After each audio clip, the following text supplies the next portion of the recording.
No? Yep. All right. Are we good?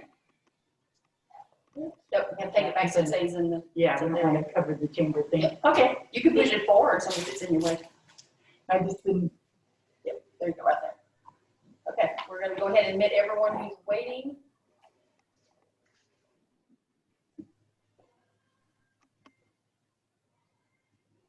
Good morning. Good morning. I let the whole group in at once. So that's why I Oh, said good. good morning to all. Morning, Vicki. Good morning.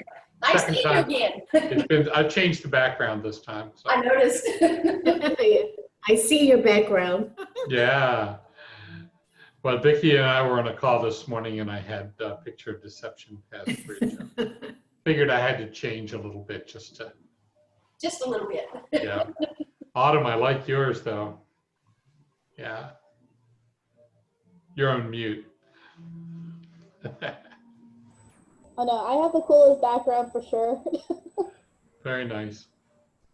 We're gonna have a meeting when we have a battle of the backgrounds. Okay. I love that. Jeff, we are both on vacation, it seems like. Yeah. Yeah. My staff left me. They all went on vacation. Yeah. That was in, the picture in the background was in Maui, and they were having forest fires or grassland fires there, so we had this amazing sunset. So Wow. yeah, that was a couple of years ago now. Wow. So, We've got everyone popping in now, so I'm gonna feel free to chit chat amongst each other while I'm admitting everyone into the room. sure.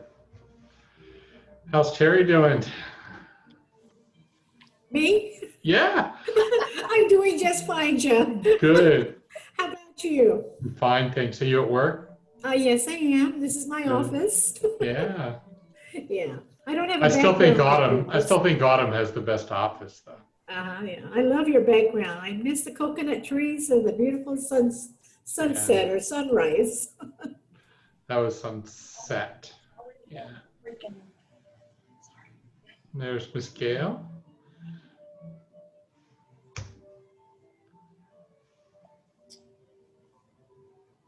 Miss Emily, can you send Cynthia Mason the link to luncheon, please? You just copy it out of my calendar and send it over to her, please.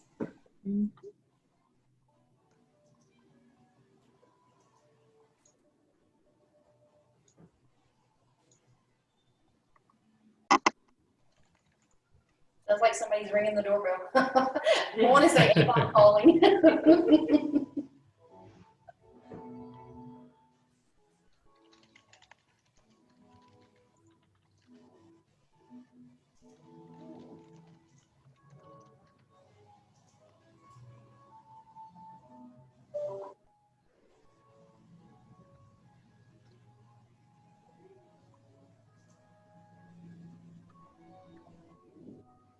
We are also waiting on our guest speaker too. He has not popped in yet. All right.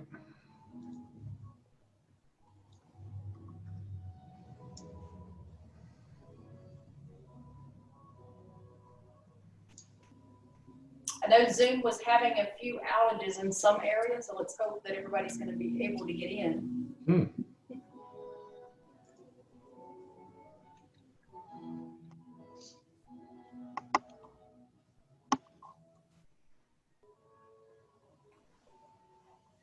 So good morning, everyone. We're just waiting for a few more to get in.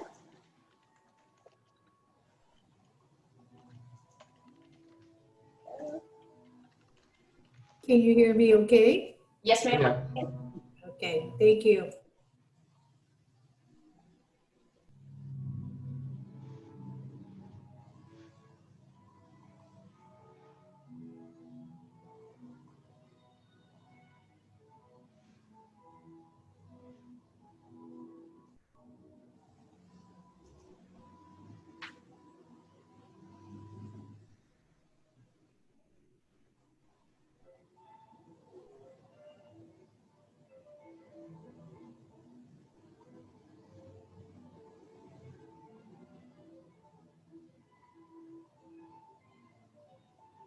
Miss Emily, do you want, go into my email, search Rachel, and give Captain Arnie's office a call and see if she's having any issues getting hooked up to Zoom, please?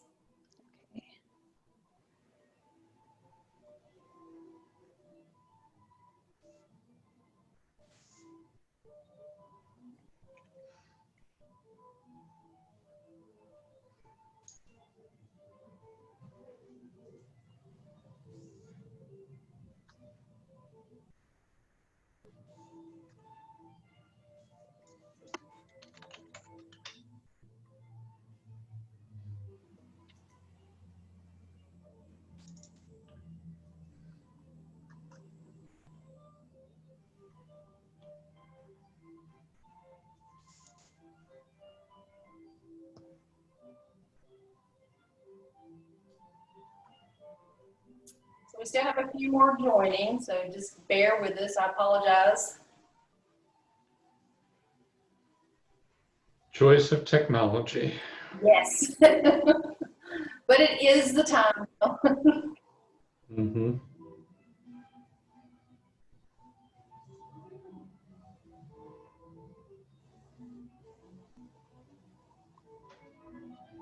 Hey, Vicky, you guys still need candy, right?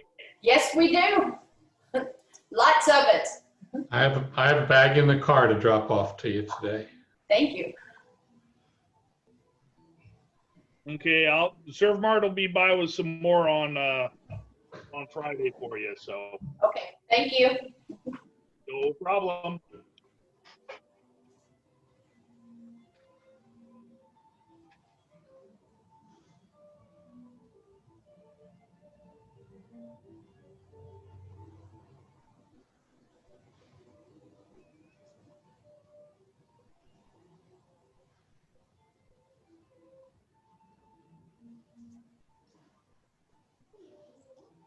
Good morning, Cynthia. Good morning, Miss Megan. Good morning.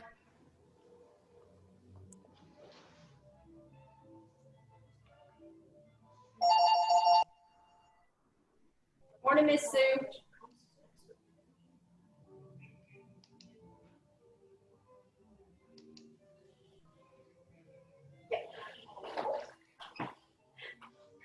Hi, Mike. Do we need to send you the link? His secretary, Rachel, should have it.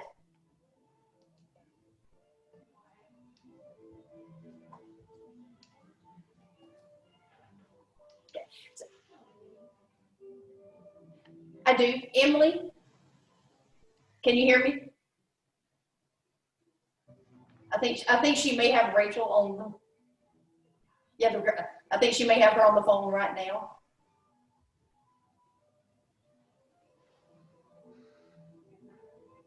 Okay. Okay, all right, we'll see you in just a few minutes then. You're welcome. Emily, send that invite over to Raquel and Mike Weldon, please.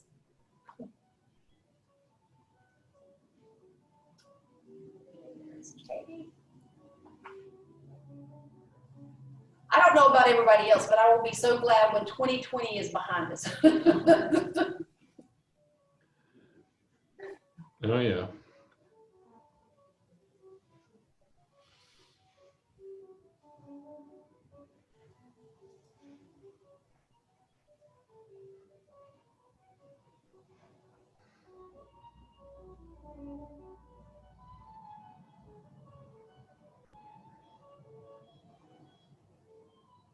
Well, the good news is everybody popping in now is not late. This is That's where right. technical difficulties.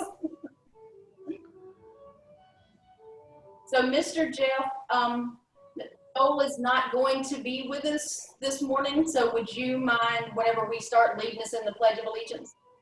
I can do that. All right, thank you.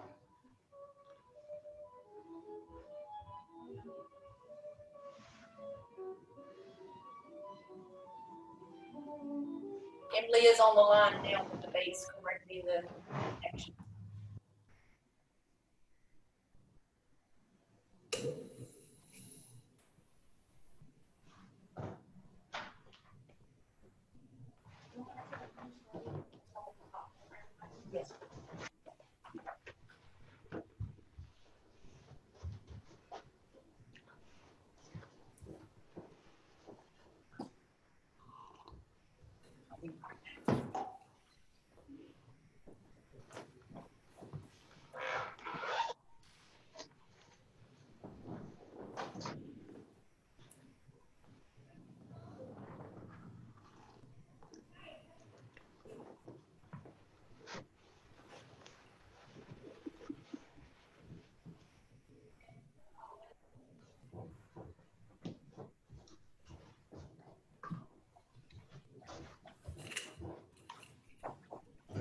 Captain Ron. Yep, that is Captain Arn.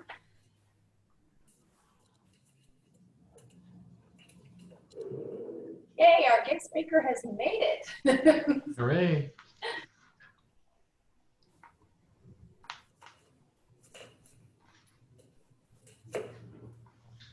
Okay, I apologize for the delay. We have a little bit of technical difficulties, but we're going to go ahead and get started. So good morning, everyone. Welcome to State of the Station. Our guest speaker is Captain Arnie. So can't wait to hear what he's got to say, and then we're going to let Mr. Jeff go ahead and lead us in the Pledge of Allegiance. Okay, if you'll follow with me, Okay. I pledge allegiance to the flag United of the States. United States of America. I can't hear anyone.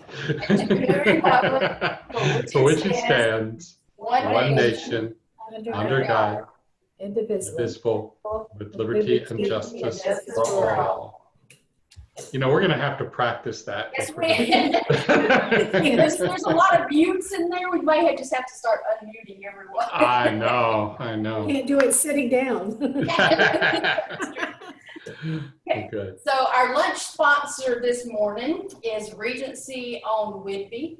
Regency has been a member of the Chamber for 20 plus years. They hit 20 years in February. They are a huge supporter of the Chamber. They're right on top of any time it's time for apparel or anything. Ms. Terry is an amazing ambassador, and we just really appreciate the partnership that we have with Regency on Whidbey. So at this time, I'm going to turn it over to Ms. Terry. Oh, well, thank you. Thank you for that wonderful opening, Vicki. Well, hello and welcome, everybody. My name again is Terry Mendiola, and I am the Community Relations Director for Regency on Whidbey. Our community offers, what was that? Our community offers independent living, assisted living, and memory care. We have a total of 142 apartments to fill up here at Regency. We also offer hospice, palliative, and respite care for both our assisted living and memory care.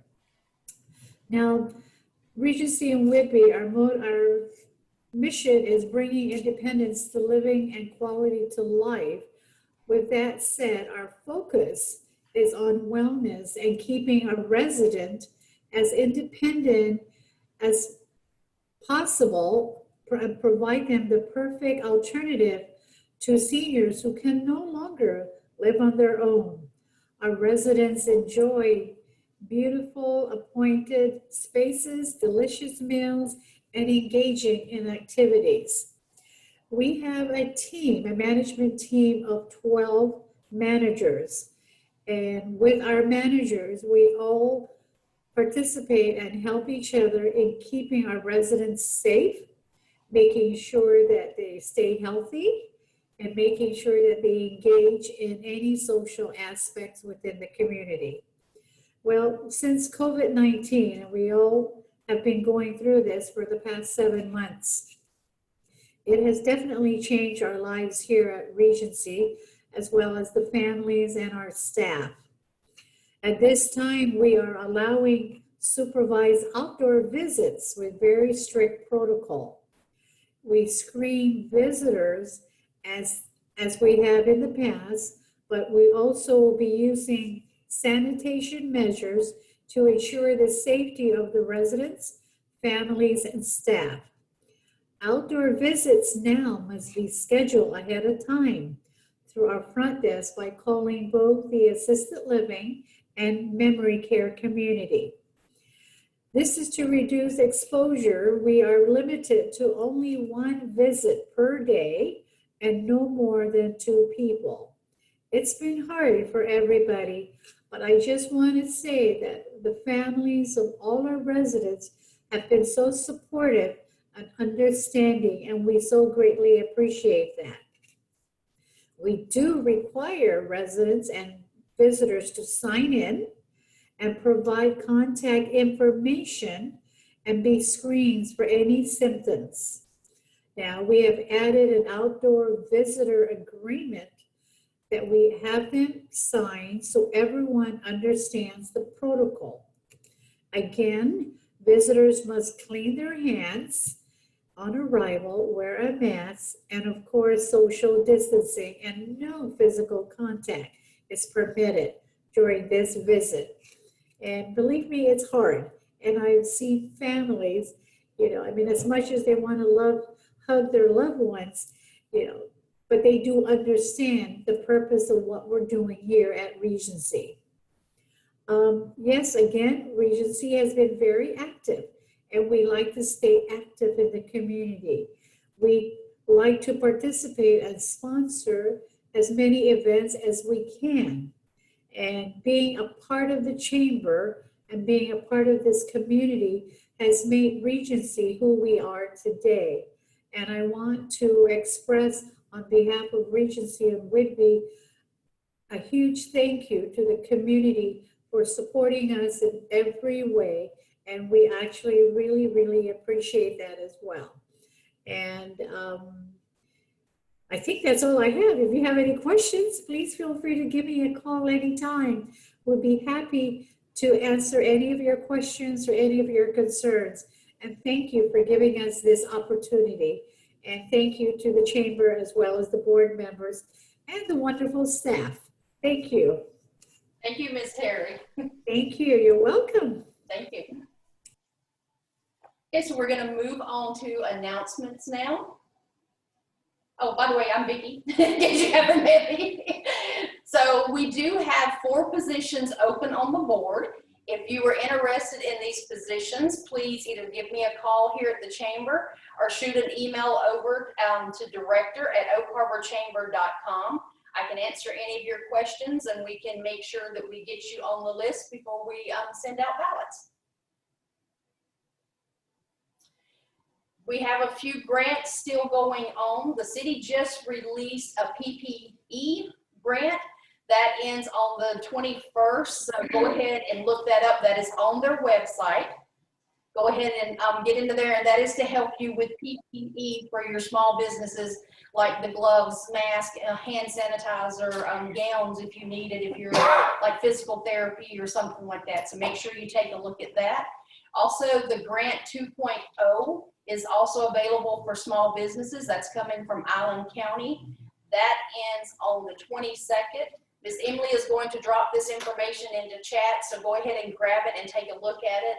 That's just another way of, putting a little bit more information out there to help our businesses. If you have any questions, please give us a call. You can also contact Sabrina at the city with any questions on the city, but we're here for you. Okay, our Shop Local Bingo is still going on to the end of the month. This is our Shop Local. Take the card, go out and visit these businesses, get bingo, and then turn in your card for a gift. And then at the end, we're going to draw 1 bingo card, and that winner will win a $75 Visa card to go shopping here locally in Oak Harbor. We also have open air Thursdays. So that is tonight. So go out and make sure that you can find the crab, because there's going to be some crabs running around. Chamber 101. This is what we used to call Membership Matters, but it's the first Tuesday of every month from 4:30 to 5:30. We're also going to ask for some feedback on that. If the time doesn't work for a lot of the members, let us know when we can actually play with the time a little bit on this. But the Chamber 101 is going over Chamber Masters and showing you what benefits that you have in Chamber Master that you may or may not know about.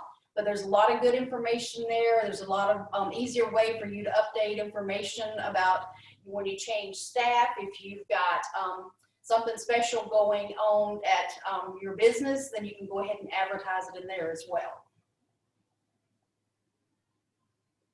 We also have another candidate forum that is going to be October the 22nd. It is the week after luncheon. We're going to have the North Whidbey Fire and Rescue present their program, the needs that they have on the ballot. And then we're also going to have Congressman Rick Larson and his challenger, Tim Hazo. They'll have answer a couple of questions for us. And then again, we are looking for candy. So the first 9 people who drop off candy today get a Navy water bottle and a Navy stress ball. So, woohoo! We also have it's going to be our version of trick-or-treating since we're kind of shut down with COVID.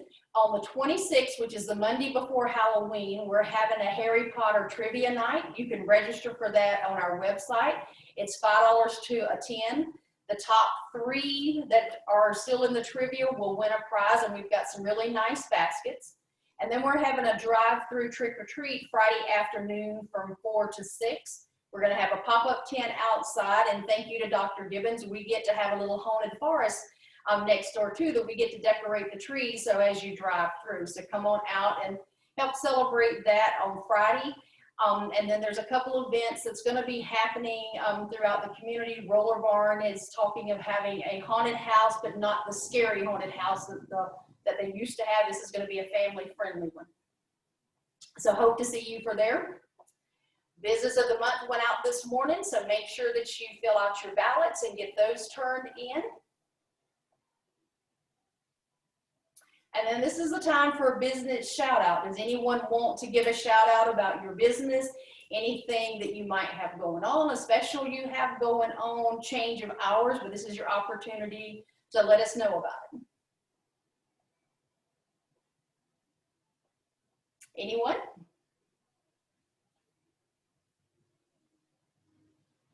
This is a quiet bunch. Okay, so we're going to go ahead and present the business of the month. So the small business of the month is Orlando's Bar and Southern Barbecue. Congratulations, Orlando's. And then our large business of the month goes to Regency on Whidbey. So congratulations, Ms. Terry. Great job. Thank you so much. Thank you. You're welcome. And we have a new member. So welcome new members. It's Local View Link. This is a new company, and they're actually going to be our program for our February luncheon. They've been playing with Zoom for about 8 or 9 years, so they're like the experts with Zoom and doing virtual classes, you know, virtual meetings and all that. So we can't wait to hear what they've got to say in February, because I think this is going to be the way of the land now as we're going. And now I would like to present to you the amazing one and only Captain Arnie from NAS Whidbey Island. Welcome, Captain. Thank you very much, Vicki. I really appreciate that. That's quite the introduction. So yeah, and thanks to you and the team out there for continuing to creatively work through the environment that we live in nowadays. It's really extraordinary what everybody's doing out there. Certainly, I'm benefiting from some of that with obviously the great businesses out there in our community, but also all our community partnerships. You know, my kids are back in school, so really tremendous effort on the school's part getting us to this point, and I really hope we as a community can continue really succeeding in our environment like that. So if I'm going to share right now to try to provide the presentation. So give me just a minute to pull that up for you.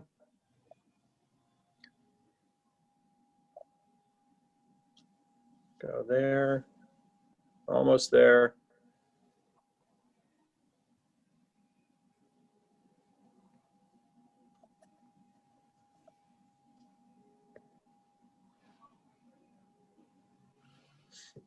Okay, it should come up now. Great. Okay, so yes, we're still NAS Whidbey Island, and I'm looking forward to our discussion. Vicki, how much time do you want to do this for? You have as much time as you need, Captain. Okay, so I got about 12 hours of information here. Okay, that works.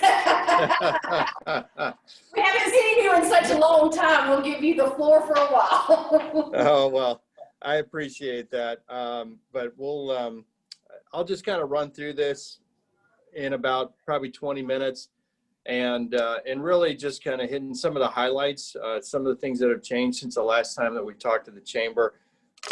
because the best part of these discussions is answering questions out there. And so, and I do have multiple Wi-Fi sources here, so hopefully I won't drop out. But if I do, I've also got a backup phone already plugged in there. So we'll jump right in. Okay, so that's our mission. It hasn't changed. We're still supporting all the fleet electronic attack for the Department of Defense here with the Growler community and the Maritime Patrol and Reconnaissance fleet.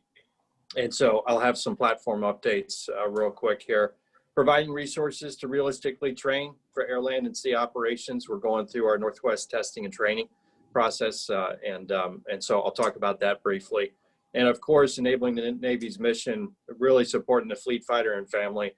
And as we all know, that's been very challenging in this COVID environment, as well as with the homecomings, deployments, and every other thing that goes along with life here. And we continue to do that. So, so there's been some changes in names since last we talked in leadership of these different organizations, and some have stayed the same. But for those who haven't kind of been through this around the clock here real quick, we've got the electronic attack wing there, Cap Milston leading that, and that's the Growlers. And then we've got Captain Osborne on the patrol and reconnaissance side. We also have the Navy Ocean Processing Facility on our shoreline that does the underwater maintaining the awareness of the underwater situation in the Pacific. Really robust effort there. And then we have the Navy Information Operations Command doing all that intelligence support for all those entities. We've got logistics through the Fleet Logistics Center. And of course, we've got our clinic here on the base with Captain Kewish leading the clinic effort.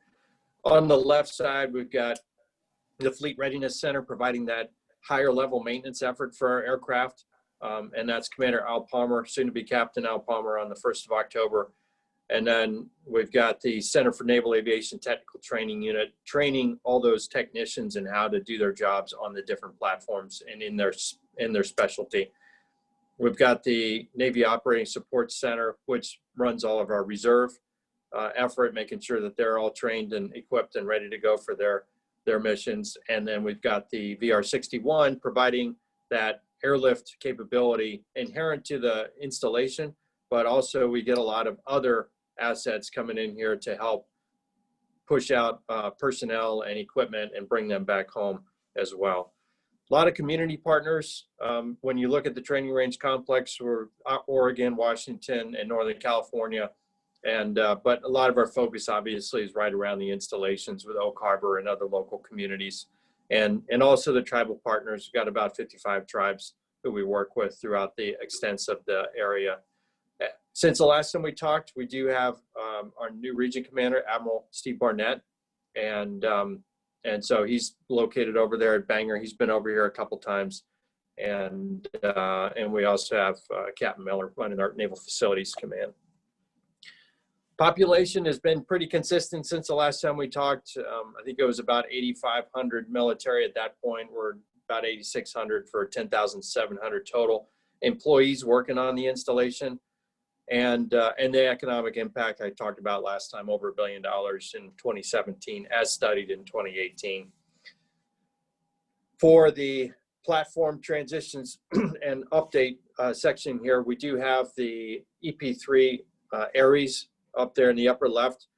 At some point, that will primarily convert over to the MQ-4 Triton unmanned platform. So that MQ-4 Triton is flying. It's deployed out to Guam. It flies out of California, and we will sometime in the next few years start running that platform from Whidbey Island. However, it will not land here. So it is unmanned. It'll fly out of California or Guam, and then we'll run the mission from here and then hand it back over to that forward operating base for it to land and go through its maintenance. So that's a significant maritime domain awareness platform of the future, taking on a lot of the mission that the EP3 Ares does. But that's not going to happen until like 2024, 25. And so we'll continue tracking that.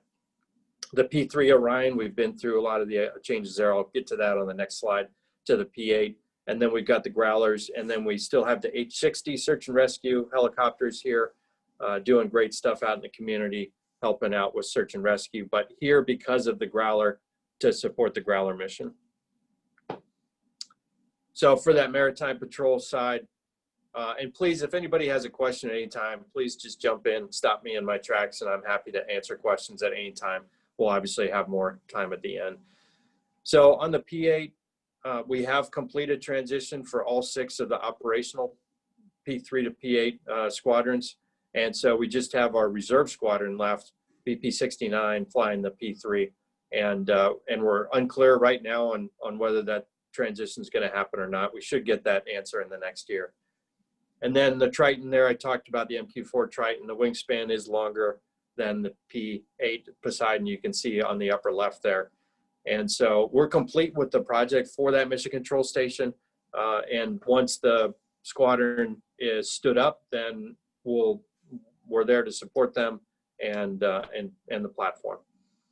There is continued military construction associated with the P8, with the support facility that we're currently building on the installation, right on Charles Porter over by the hangars for the P8.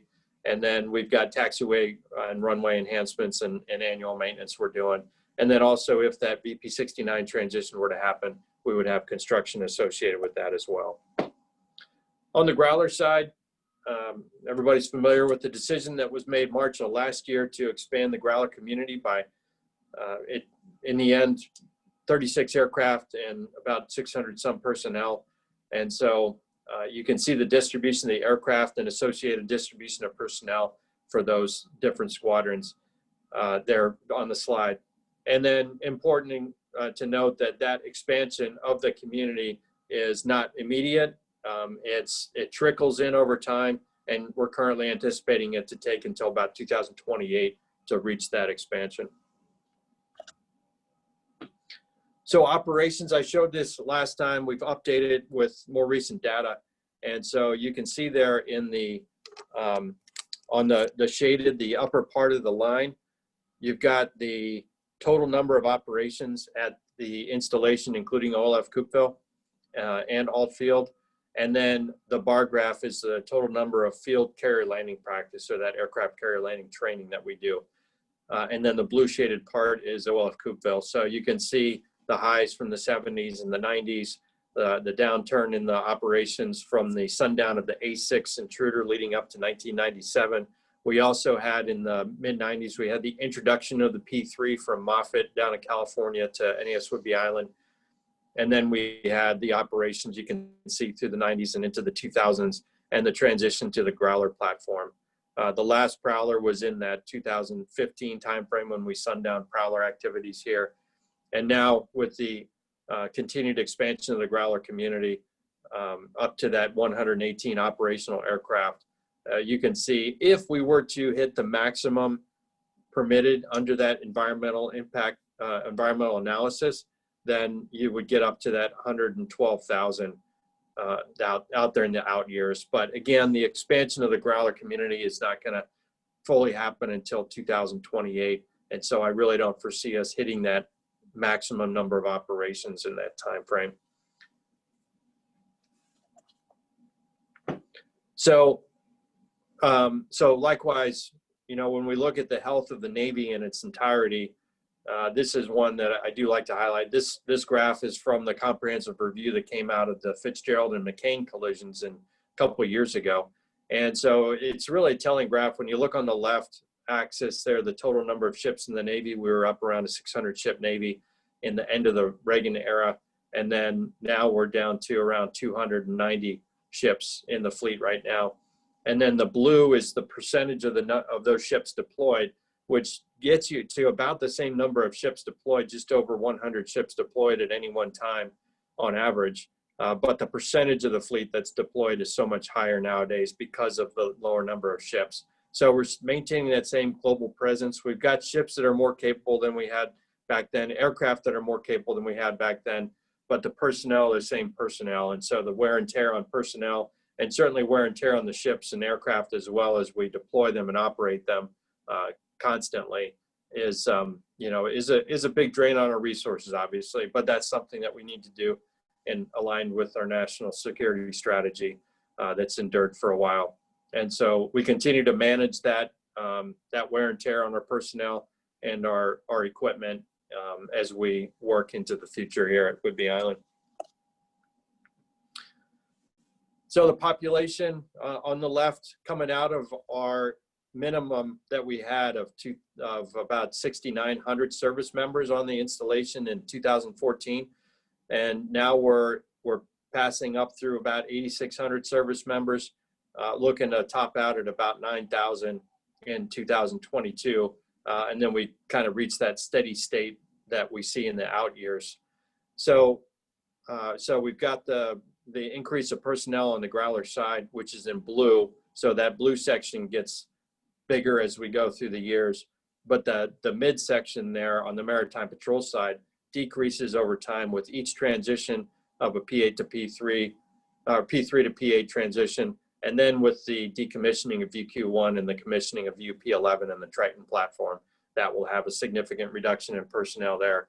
And then the rest of the baseline has some incremental increases in there, but really those are the big movers on top, which translates to that kind of steady state population still that we're assessing.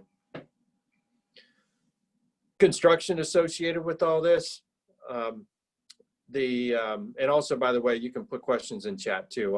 I'll kind of monitor that every now and then. So as you look at the airfield, so the taxiways and runways are up off the top of the slide here. So you've got the taxiway with the yellow blocks in there. So that's our taxiway echo that we need to do some significant work on, as we've seen increased degradation of the surface through the last few years of P8s operating here, and also some increased degradations elsewhere around the installation. So we're coming up with a comprehensive plan to try to address that, to make sure that we can maintain the operations that we need to maintain. But that's a significant project that we're still fighting for, to make sure that the air station is viable in the out years. Then just short of that, on the left side of the ramp, so the Growlers kind of occupy the middle to the left side of the ramp here, which is the north end. That kind of aqua blue square is one of the projects out of the decision to expand the Growler community. So that's an addition to one of the hangars.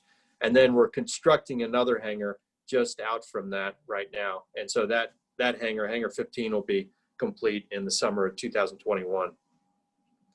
And then on the right side of the flight line, or the south side, you've got the potential to rebuild a hangar for VP69 if they do transition. And then also we have some Growler maintenance buildings that we want to build down there in a few years to support that Growler maintenance effort. That's going to be key to keeping them around through their service life. Off of the flight line, you've got the kind of in that, I don't know what color that would be, brownish reddish color with a little yellow rectangle right in the middle. So the brownish reddish color is the mission control station for the Triton. That construction's complete. And then the yellow thing is the expansion of the Information Operations Center. Over there towards the lower left, you've got the branch health clinic. So we're going to be building a kind of a flight line oriented clinic to take some of the burden off of the main clinic. And that's 2024.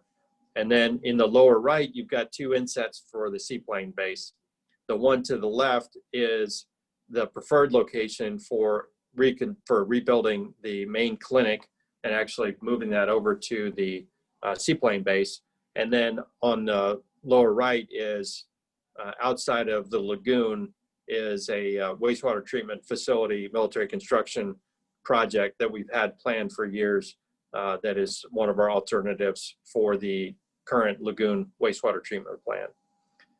And so kind of going back to the clinic, so we've got three things that are happening in the area off of the slide down below. One is the clinic that we have on the base here. The other one is the Whidbey apartments, which are just over 70 apartments that are over 70 years old now, I think. And then the other one is Clover Valley Elementary, the hand-in-hand learning center. So there's actually three coincidental efforts for those to recapitalize those three structures. The Whidbey apartments are going to be reconstructed over on Seaplane Base. So that those living units will be removed in a few years. And then we've got the Clover Valley hand in hand. The Office of Economic Adjustment has committed to funding 80% of that recapitalization project, and the school district has got a really great strategic plan that we've been working with them on since that facility and Crescent Harbor Elementary both sit on federal property. They're eligible for that the OEA funding.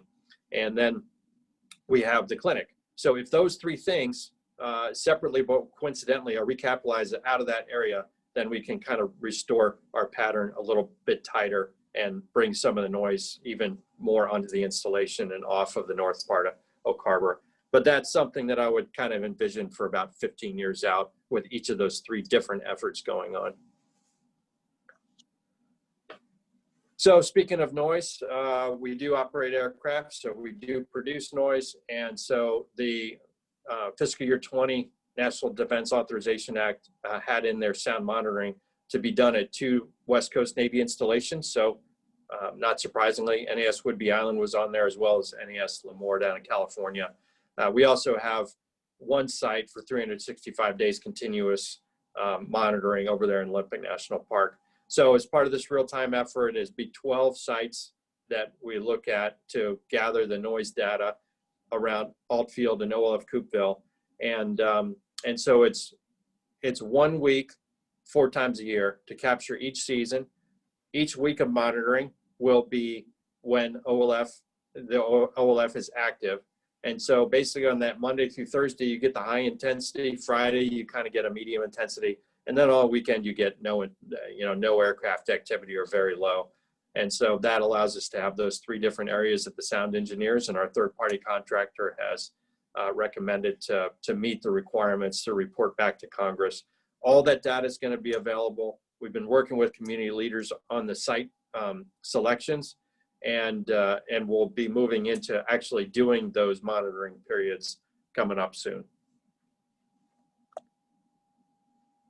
On the training range complex, you can see the depiction on the right there, all the military training routes that we manage, the Naval Weapons Systems Training Facility down in Boardman, Oregon on the north central border.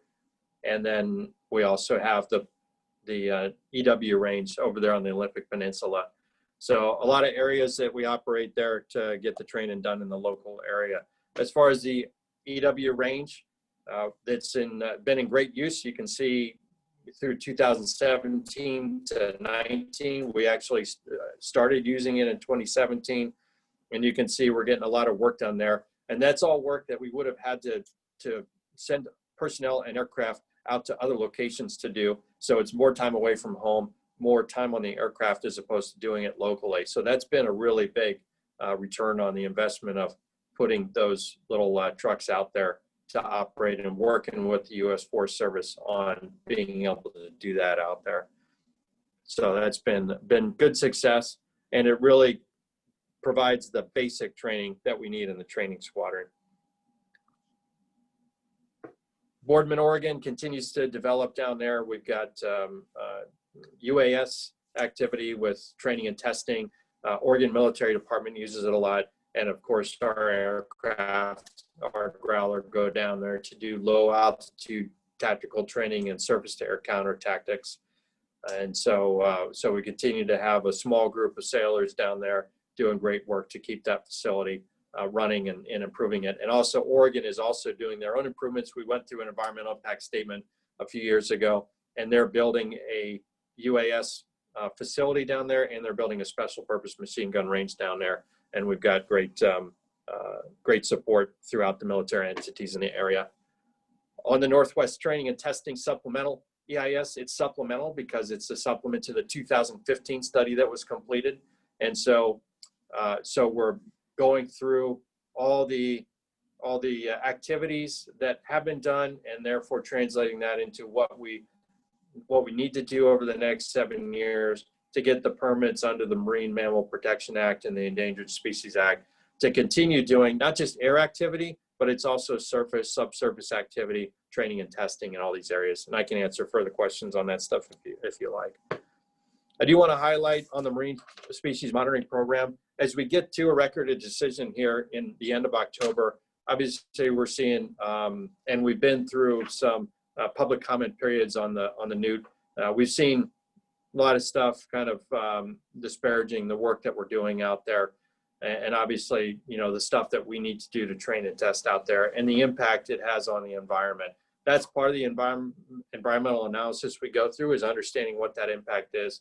And so when it comes to things that we do to be good stewards of the environment, you know, we've been a leader in marine species research and monitoring and funded marine research programs, surveys, and data collection efforts since 1992 in the Navy and since 2004 in the Pacific Northwest.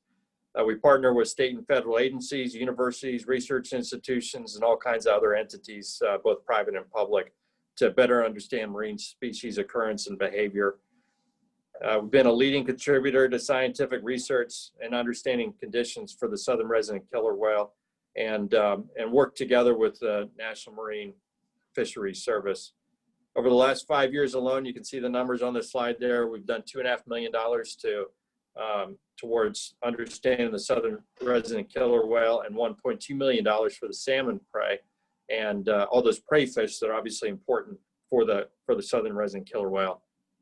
And so lots of studies that we do and we support on some of the species listed there and a bunch of others. And you've got the link there on the slide if you're interested in that. But really, you know, this job for me has been very enlightening.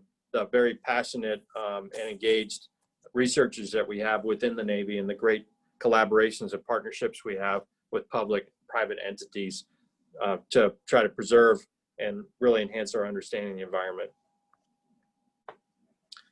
So on that, there are environmental impacts from the installation over the decades. One of those is the PFAS issue that we continue to work through. Down there in Coopville, on the right there, we've got 8 wells that are above the lifetime health advisory. We've actually been through the water treatment plant construction, the water line extension, and getting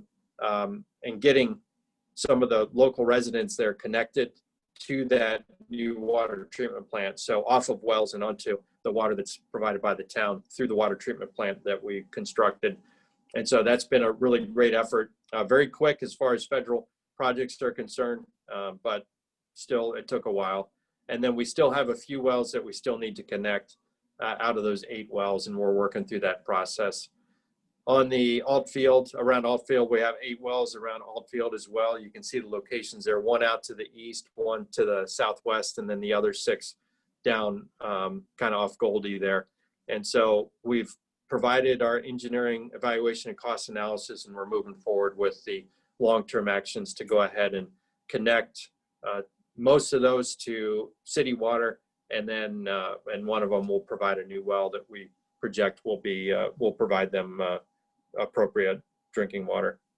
And then that's the water treatment plant progress that I talked about it around Coopville.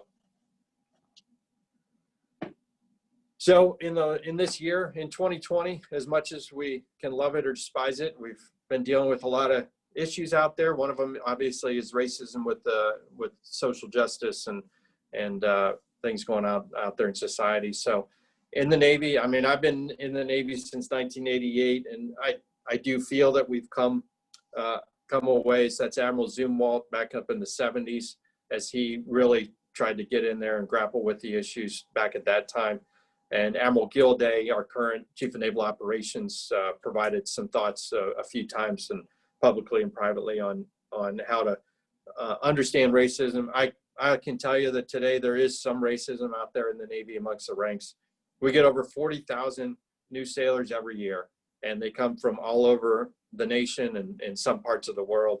And so, of course, bringing them into the culture of the Navy and what it means to treat everybody with respect and dignity is a continued challenge that we face every day.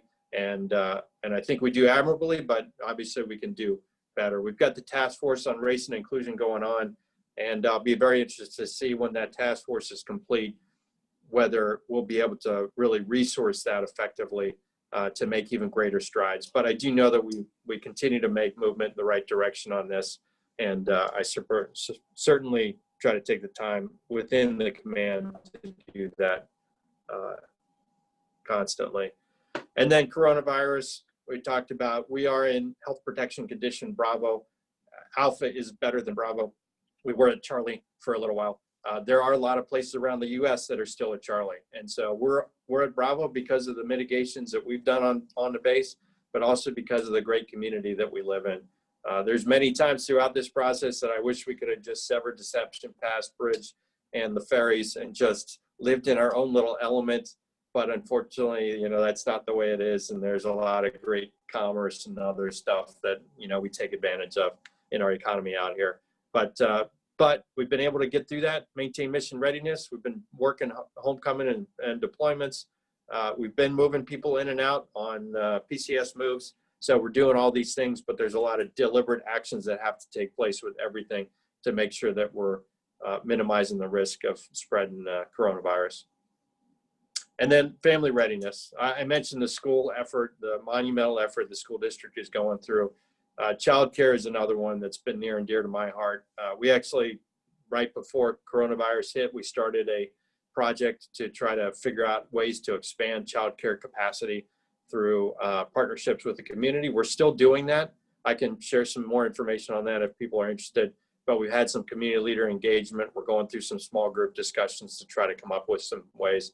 But like everywhere else across our local community, the state, and the nation, childcare was already a significant issue, and then coronavirus hit, and it's been a tremendously significant issue, and it continues to be. And so we continue to work through our policies and measures to try to provide as much childcare as we reasonably can. Okay, so that's all I've got for slides, but I'm happy to talk about what people are interested in talking about. Emily, do we have anything in chat for Captain Arnie? Nothing in the chat, but if anybody has any questions, they can go ahead and unmute themselves and ask away. I just wanted to thank you very much for the presentation. It was great. But since I live on the other side of the bridge and work in Oak Harbor, I'm really glad you didn't sever the ties. Yeah, So, understand that.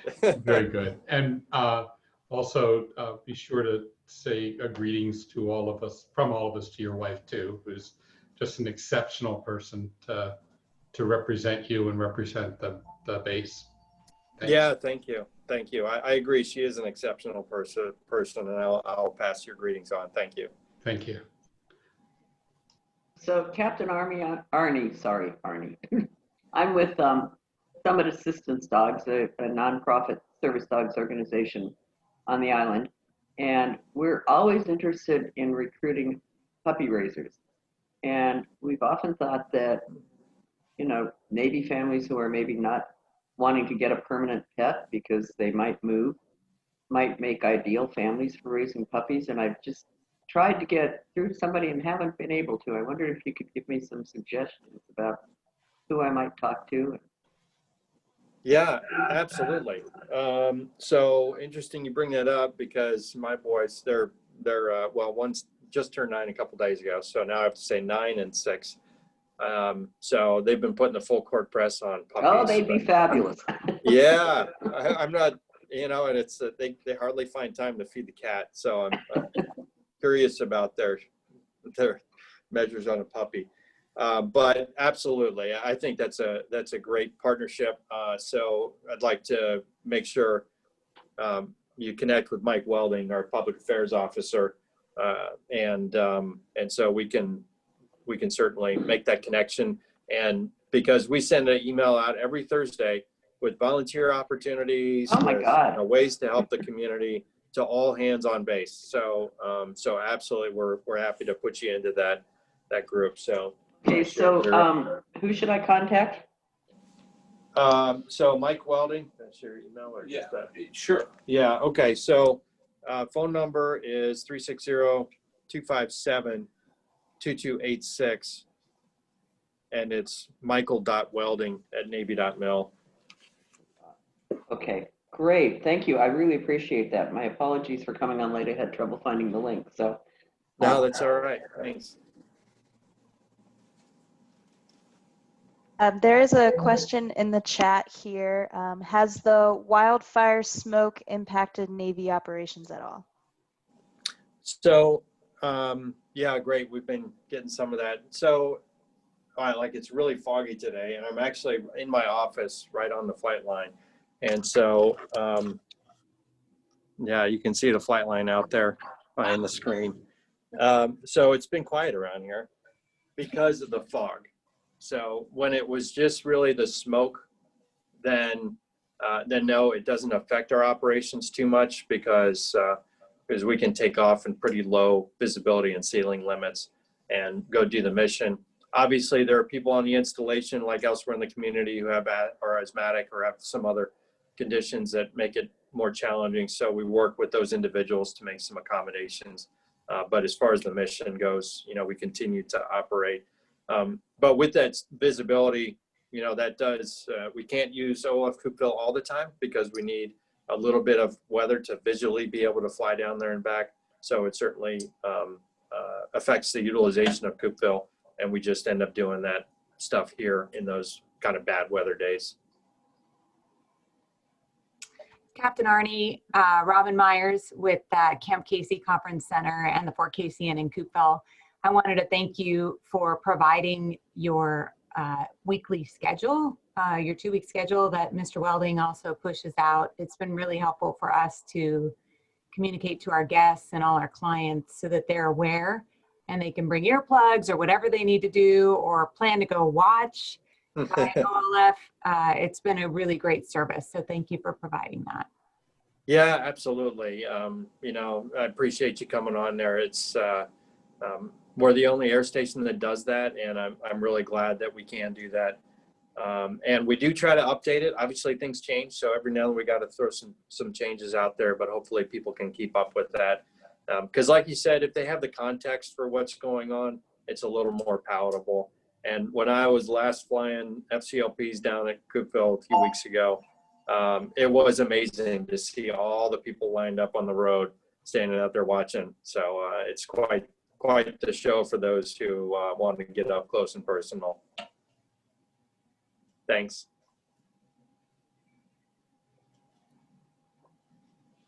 Anyone else have any other questions? So Vicki, I just wanted to ask you, because my apologies again for getting on late, if you have Captain Arnie's presentation that you could send out to me or to maybe the whole group, whatever. I do not have a copy of this presentation, but the Zoom is recorded, so we'll get the recording of the meeting out. Okay, perfect. Thank you. You're welcome. So Captain Arnie, I do want to commend you for your reaction to COVID and how the base and the Navy has handled COVID, as well as the wives having to support the husbands or the, you know, vice versa for what's been going on with the COVID. My husband actually came home and he said, if I haven't ever told you I appreciate you, I do. And I'm like, what did I do wrong this time? And he's like, yep, you're just following the rules, so there's no issues. So I'm like, I would like to commend you for that. Yeah. No, that's great. I did see Megan Wise has a question about COVID. How have daily work schedules and activities been affected by COVID? So what I will tell you is that, you know, there was a significant amount of teleworking and rotation of shifts at the outset. And interestingly, like elsewhere we've seen in the private sector and others, we have seen some productivity increases with the measures that we've taken with the workforce, which hopefully as we emerge out of this pandemic at some point, then we'll be able to retain some of those things that we're doing to maintain a higher level of productivity and provide people some flexibility. Obviously, it's hard to do that when you're talking about technicians on aircraft and things like that. You just can't telework that kind of stuff. And so, but like I said, there have been shifts of personnel. And so squadrons, depending on where they are in their cycle of getting ready for deployment, may have a little more freedom to be able to do like blue and gold shifts or separate their shifts by an hour to make sure they clean and minimize the number of people in the workplace. And those things are still going on. air traffic controllers. We can't pick up the consoles and move them 6 feet apart. So we do plastic between them and do face masks and all that kind of stuff to make sure that we're mitigating as much as we can on the within all the stuff in the installation. And then obviously with service members, you can be very much more inquisitive and directive about where they can go on leave and liberty and all that kind of stuff. So so if somebody does have a family member who's sick and it's in an area that we consider red, then we can still allow them to travel, but we just have to do the mitigations when they come back, making sure that they're restricted in movement for 2 weeks. And really where we continue to find our positives, as few as they have been, are on people who have traveled or people who decided they couldn't travel, so family members came in and brought it with them. And so as long as we're limiting the ability for it to transmit on base, you know, we're doing pretty well. But certainly we keep trucking day by day. Has it affected PCS, and has that been a little bit relaxed now, or is there still restrictions on that? So there's still a waiver process with every PCS, and so really, but the waiver process really just tries to emphasize all the mitigations that we can do to make sure that we're doing what we can. And so I think we're pretty well catching up to the PCS stop. That obviously spread out the summer move season, and so we do have people moving in and out. And I would say we're not quite caught up yet from what we faced with the stop movement, but we're getting there. Any other questions? Anything in chat, Emily? I was just Go ahead, Alice. I was just typing in a question, and I first time I've used chat, and I apparently bombed. What's a PCS? Permanent change of station. So whenever we actually move a service member and their family from one location to another, that's what we call a PCS move. Okay, thank you. Sure. If you have questions, feel free to just unmute and ask. You don't have to send them through chat if you're having issues with that. Okay, one more call out. Any questions? Well, Captain Arnie, thank you for that fabulous information and update. It's great getting to see you, even though it's Zoom and haven't been able to see you for a while, but thank you so much. We really appreciate you being here and being our speaker. You know, best to all the family. Hopefully, you know, and that includes the entire Navy family you have on the base. Let's keep keeping everybody safe so we can stay that way. Certainly. Well, thank you again, Vicki, for everything you and the chamber are doing during this time. I really appreciate it. And look forward to seeing you guys in person again at some point. Okay, thank you so much. Okay, so we're going to move on to our mystery prize drawing. Miss Emily, you'll do the... Yep.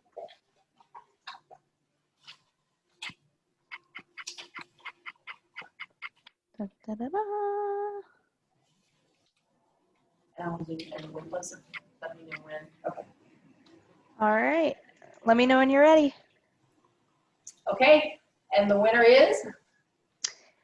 Miss Blaine Oborn. Oh, that's Mr. Oh, I'm sorry, Mr. Blaine Oborn. Okay, so